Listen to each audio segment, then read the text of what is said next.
we have come to the understanding, following Antonio Palumbo's seminal paper a good number of years ago now, that looking at patients with individual perspectives on their fitness to undergo treatment may be one reason why older patients are not getting the benefit from all the advent of the novel drugs that are out there now.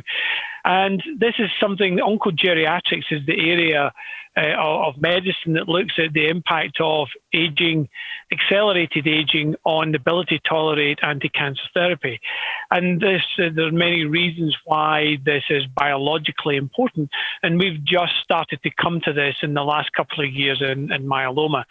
And we use the IMWG frailty score as a gold standard, not because of anything other than the fact it's the first one that's been applied. And that's what we use to prognosticate patients, whether they are fit, unfit, or frail. The one thing is that that scale has never been tested to be a predictive biomarker. And the Myeloma 14 study, which is the UK Myeloma Research Alliance study that launched last summer, will actually test out whether this frailty score can be a valid predictive biomarker, adding to its prognostication.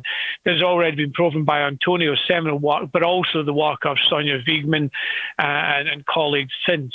So it's understanding the biological impacts of aging, accelerated aging, which eats away at an individual's physiological reserve, that limits you being able to tolerate the treatment you need to get control of your myeloma.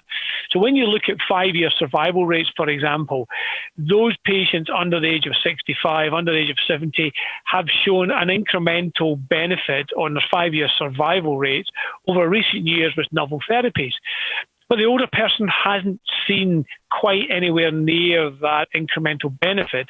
And that's because that they tend to be more liable to therapy-related toxicity, early mortality, early discontinuation. Therefore, their PFS are compromised because they are not getting the drugs in to get the same benefit as the younger, fitter patient.